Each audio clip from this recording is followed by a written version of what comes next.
Hello students, आज हम लोग इशू ऑफ शेयर्स चैप्टर को स्टार्ट कर रहे हैं। देखो, इशू ऑफ शेयर्स पढ़ने के लिए पहले थोड़ा सा बात करते हैं कि कंपनी के बारे में आप 11 में बीएसटी में पढ़े होंगे, जॉइंट स्टॉक कंपनी। देखो, कंपनी होता क्या है, इसको हम डिटेल में आपको थियोरिटिकल बात नहीं बता रहे हैं क्योंकि आप ये बीएसटी में पढ़े हैं। देखो, यहाँ समझना खाली इतना है कि कंपनी एक बड़ा बिजनेस होता है जहाँ ज़्यादा कैपिटल का ज़रूरत होता है। जब इंसान को कम कैपिटल का ज़रूरत होता है बिजनेस के लिए तो वो खुद लगा देता है, जिसको हम लोग कहते हैं सोल प्रोप्राइटरशिप फर्म। ये 11 में हम लोग पढ़े थे कि सोल प्रोप्राइटरशिप फर्म में थोड़ा कैपिटल का ज़रूरत होता है। हमारे पास अपना कैपिटल है, हम लगा दिए, हमारा फर्म चालू हो गया। जब ज़्यादा थोड़ा कैपिटल का ज़रूरत होता है हम लोग पार्टनरशिप फर्म बनाते हैं, वो 12 में पढ़े हैं। लेकिन जब और ज़्यादा कैपिटल का ज़रूरत होता है तो हम लोग कंपनी का फॉर्मेशन करते हैं। कंपनी में क्या होता है ना कि हम लोग पार्टनरशिप में तो हम लोग अपने जान पहचान के कुछ लोगों को पार्टनर बना लेते हैं, कंपनी का मालिक, फर्म का मालिक बना लेते हैं। कंपनी में हम लोग को बहुत ज़्यादा पैसा ज़रूरत होता है तो अपने जान पहचान के उतने लोगों से हम अगर नहीं ले पाते हैं तो हम लोग पब्लिक से लेते हैं।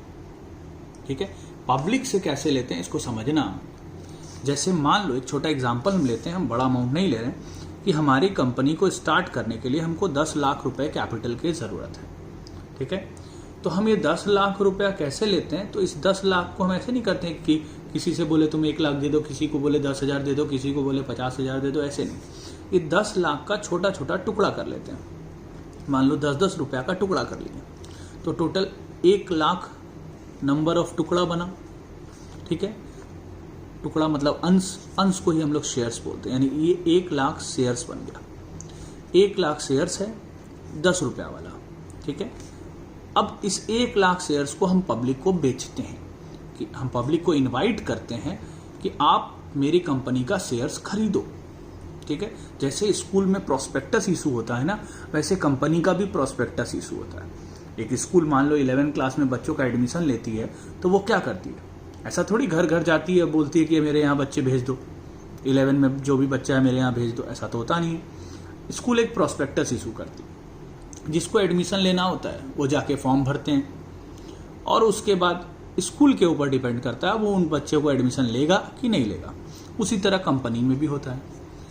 कंपनी को 1 लाख शेयर इशू करना है, 10 रुपया का शेयर है, टोटल 10 लाख कैपिटल चाहिए, ये प्रोस्पेक्टस इशू कर देती है। अब कंपनी प्रोस्पेक्टस इशू कर दी, आपको अगर शेयर्स खरीदना है, यानी आपको उसकी कंपनी में पैसा लगाना है, आपको उसकी कंपनी में मालिक बनना है, तो आपको शेयर्स खरीदने के लिए प्रोस्पेक्टस में से फॉर्म भरना होगा और भर के वहां सबमिट करना होता है। फिर वो कंपनी डिसाइड करेगी कि आपको वो शेयर देगी कि नहीं देगी, यानी वो आपको कंपनी में मालिक बनाएगी कि नहीं बनाएगी।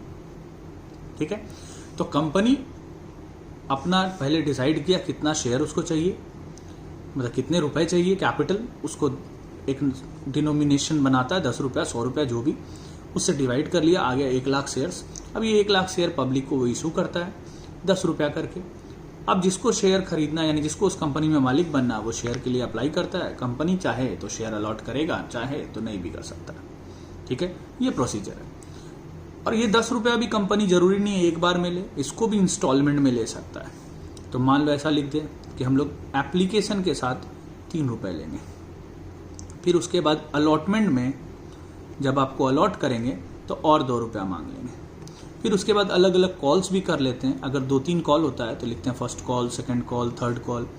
2 ही कॉल है तो फर्स्ट कॉल और सेकंड कॉल, या फर्स्ट कॉल और फाइनल कॉल, जो भी लिख लो। ठीक है, तो इस तरह से भी पैसा 10 रुपया ले सकता है, यानी कंपनी इंस्टॉलमेंट में भी पैसा ले सकता है। ठीक है, और इसलिए कंपनी के जो कैपिटल है 10 लाख रुपया, इसको हम लोग शेयर कैपिटल बोलते हैं क्योंकि ये हिस्सों में बटा होता है। ठीक है, तो एक कंपनी में कितने शेयर होल्डर हो सकते हैं, जितना नंबर ऑफ शेयर्स है। 1 लाख शेयर्स है 10 रुपया वाला, तो 1 लाख शेयर होल्डर भी हो सकते हैं। इसमें कोई लिमिटेशन नहीं है कितने नंबर ऑफ शेयर होल्डर्स होंगे। मिनिमम एप्लीकेशन मनी कम से कम 25% होना चाहिए इशू प्राइस का, ये ध्यान रखना। हालांकि क्वेश्चंस में वो दिया रहेगा, हम आपको थियोरेटिकल पार्ट के लिए बता रहे हैं कि 25% अमाउंट इशू प्राइस का, यानी 10 रुपया का शेयर है, आप 10 रुपये में इशू कर रहे हैं तो 2.5 रुपये कम से कम एप्लीकेशन में कंपनी को मांगना पड़ता है। एप्लीकेशन मनी शेयर होल्डर्स, मतलब जो भी शेयर के लिए अप्लाई करते हैं, उनको एप्लीकेशन फॉर्म के साथ सबमिट करना पड़ता है। जैसे एग्जांपल लो, कंपनी 1 लाख शेयर इशू किया, अब हमको इस कंपनी में 1000 शेयर खरीदने का मन है, तो हम फॉर्म भरेंगे, 1000 शेयर का 3 रुपया करके 3000 रुपया का चेक साथ में लगा देंगे। ठीक है, कि हमको 1000 शेयर दे दीजिए। अब कंपनी अगर हमको शेयर दे देता है तो हम उस कंपनी के मालिक बनेंगे, शेयर होल्डर बनेंगे। तो वो मेरा 3,000 रुपया रखेगा और फिर हमसे उसके बाद वाला इंस्टॉलमेंट अलॉटमेंट का पैसा मांग लेगा। और अगर हमको वो शेयर नहीं देता है तो वो मेरा 3,000 रुपया वापस कर देगा। ठीक है, ये प्रोसेस है। उसके बाद अलॉटमेंट मांगा, फिर हम अलॉटमेंट दे देते हैं, फिर फर्स्ट कॉल मांगेगा कुछ दिन के बाद। एक एक महीने का गैप होना जरूरी है हर इंस्टॉलमेंट में। ऐसा नहीं कि आज मांगे फिर 10 दिन बाद फिर मांग लिए, नहीं।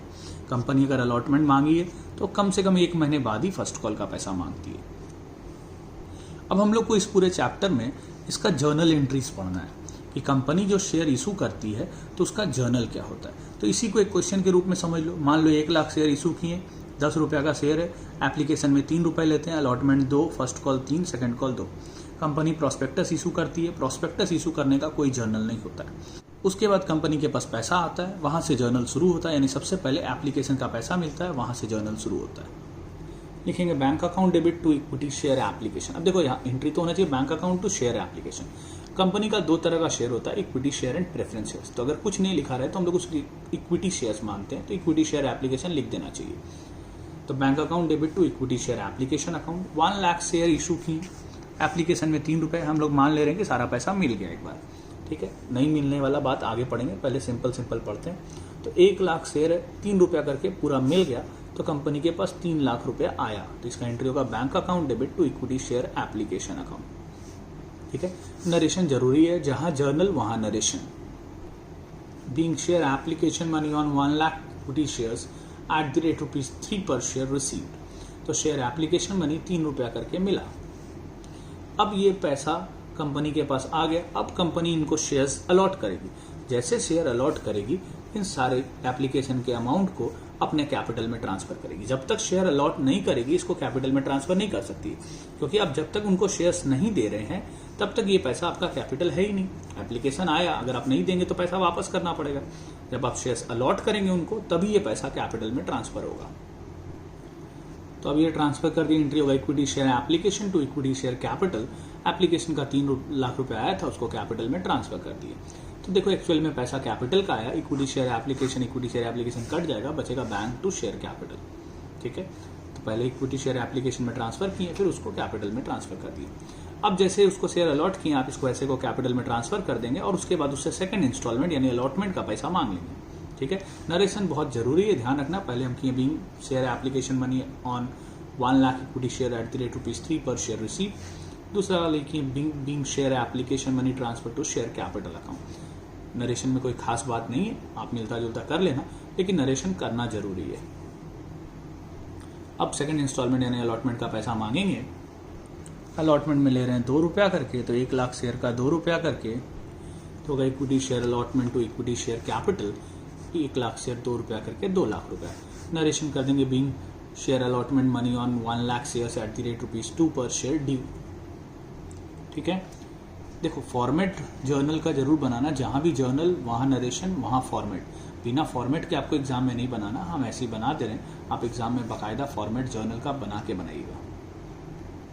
अब अलॉटमेंट का पैसा मांगा कंपनी, इसके बाद पैसा मिलेगा तो एंट्री करेंगे bank account debit to equity share allotment account. तो bank account debit to equity share allotment account being share allotment money receive. तो यहाँ ध्यान देने वाला बात है कि एप्लीकेशन का पैसा देखो मिला पहले, कैपिटल में बाद में ट्रांसफर होता है। अलॉटमेंट मांगते पहले कैपिटल में ट्रांसफर करते हैं, मिलता बाद में। फिर उसी तरह फर्स्ट कॉल मांगेंगे पहले, मिलेगा बाद में। फिर सेकंड कॉल भी मांगेंगे पहले, मिलेगा बाद में। तो अब फर्स्ट कॉल मांगेंगे, एंट्री होगा इसी तरह equity share allotment to equity share capital की। फर्स्ट कॉल के लिए होगा equity share first call to equity share capital. Equity share first call to equity share capital 1 lakh shares का 3 रुपया करके हो गया 3 लाख। नरेशन आप जरूर करना इसी तरह से, being share first call money on 1 lakh shares at the rate ₹3 per share due. फिर जैसे यहाँ अलॉटमेंट पैसे मिला, वैसे ही फर्स्ट कॉल का पैसा मिलेगा, एंट्री होगा bank account debit to equity share first call. अब फाइनल कॉल मांगेंगे, तो फिर equity share final call to equity share capital, फिर रिसीव करेंगे bank account debit to equity share final call. Equity share final call to equity share capital, फिर bank account debit to equity share final call. तो एकदम simple, आप journal फटाफट याद कर लेना। देखो एप्लीकेशन का पैसा मिलता पहले, एंट्री होता है bank to equity share application, फिर इसको कैपिटल में ट्रांसफर करते हैं equity share application to equity share capital. Allotment मांगते पहले, मिलता बाद में। फिर उसी तरह फर्स्ट कॉल मांगते पहले, मिलता बाद में। सेकंड कॉल भी मांगे पहले, मिला बाद में। तो ये जर्नल आप याद कर लीजिएगा, बाकी हम लोग नेक्स्ट वीडियो में पढ़ेंगे।